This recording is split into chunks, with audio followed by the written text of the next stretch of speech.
Hey y'all, welcome to the next tutorial for Course 2. A different technique in each layout for digital scrapbooking. We are in the 100s for techniques. This technique I'm going to call drop shadows on merged sliced photos or something like that. This is the original image that I made in 2006. Now, Sandy posted an image in our Learning Digital Scrapbooking Facebook group from back in 2006, and I said, oh, I think, that was inspired by my layout that I made, because I remember making this layout and posting it in the Yahoo group and lots of people copying the technique. What's funny now is that I look back at these layers I've got over here and I think, what in the world did I do? I have got it turned out to be a cool technique, but you can see, let's see. Oh, well, I guess you can't see because it's merged. But over here, I have a texture that I got somewhere, and I must use some filter on it to get this background. And then I also made grunge from that same background, or no, it looks like I made grunge from the photo of the guys. And then I added that to it, so I thought I was being really cool. And some of these layers that I've got on here uh, to get this effect, it's just interesting looking at the way I did things back then when I was still really learning. And this has actually got a noise drop shadow on it. I must have been setting out to have a purpose to use a noise drop shadow. So you can use yours with this technique if you want. Um, the frame, I'm not quite sure what that is. It looks like I used a grass brush to go around it. It still turned out pretty cool, and the important thing was that everybody really liked it back then. So I decided, rather than using this to do the tutorial, to make something new to share with you how easy this actually is. So I'm going to close this out. Um, and I've got this new image that I made just last night. I sat there for quite a while and I took this photo this past summer in North Carolina on the Outer Banks, and every time I see it, and this one and another one I took at the same location. It just says something to me, but I wasn't sure what. And I sat there for the longest time. This is what took me the longest part of doing this entire layout, trying to think of the words. I love analogies in photography and in devotions and all sorts of things. And I ended up with, I deleted words. Like at first, I was focusing on the word barren, but that wasn't what I wanted to say. That wasn't what it was saying to me. So the incapable stands out amongst the capable, and in weakness is something beautiful. And that's the text I turned out with, and I really like what that says, because I often feel incapable. Barren applies more to those women who are unable to have children, and I didn't want to say that barren women stood out amongst, all those people that could have children, because that would make somebody feel more sad. Um, what the photo was saying to me was, I mean, it's beautiful. The photo's beautiful, and even those barren women are beautiful.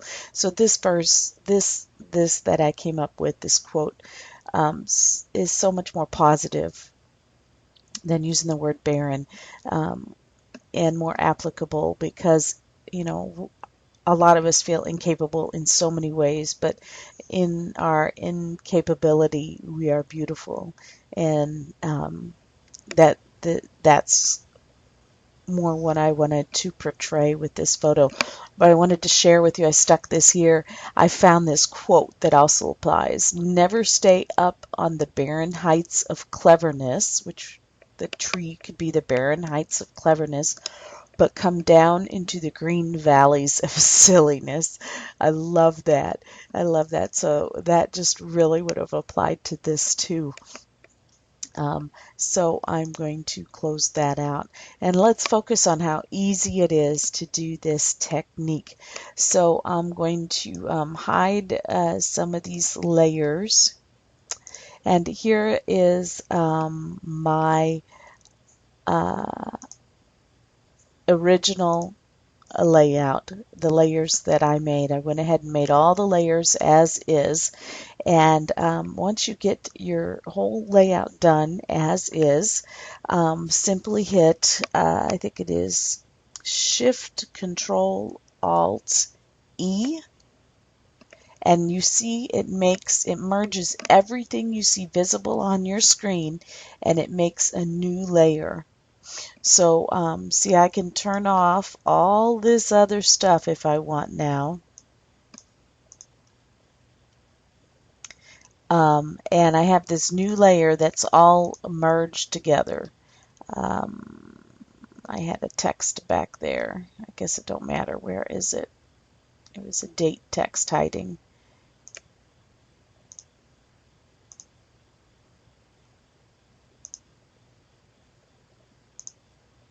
So here we have one all merged together.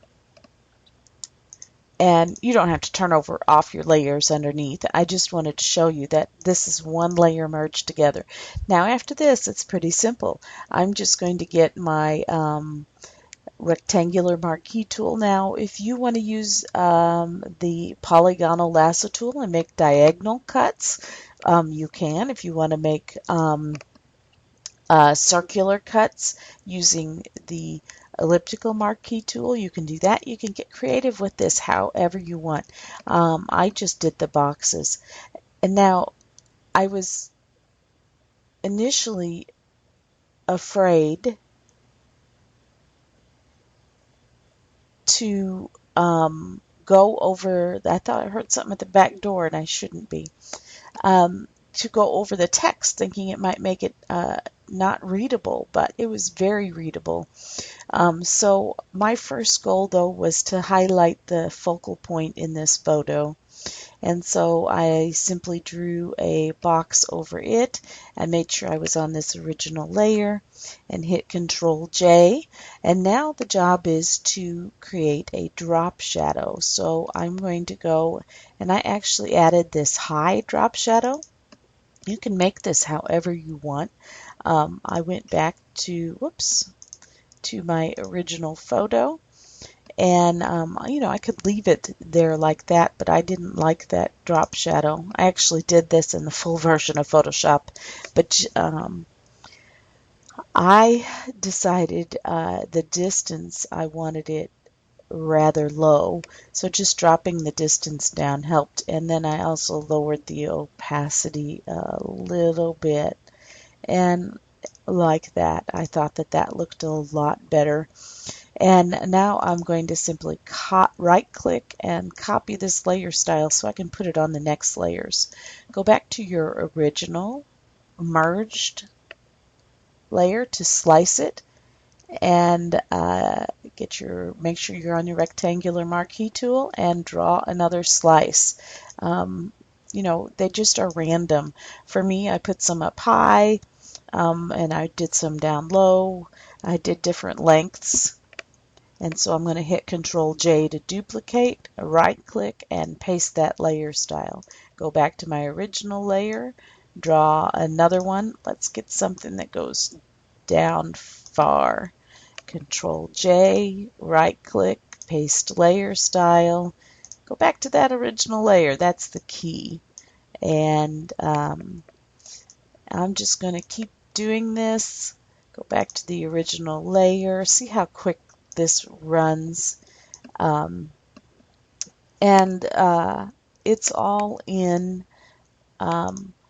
your creativity of being random where you draw the boxes to create this effect. And so I'm going to go back to my original photo. I'm going to create another larger, wider one here. Control J, right click, and paste that layer style I copied. And so here you have a very similar one to the last one that I had. And you see how easy it is to do to get this kind of cool, unique effect just by slicing your merged completed layout. So I look forward to seeing what you do with this and how you choose to slice it. That's kind of important. You could slice each person onto their own layer, like Sandy and I did. You could choose to make one thing a focal point, like I did with this. It's all in thinking on what you want to make as your focal point, and then or how you want to slice it, and then being random. Just be random. I look forward to seeing it.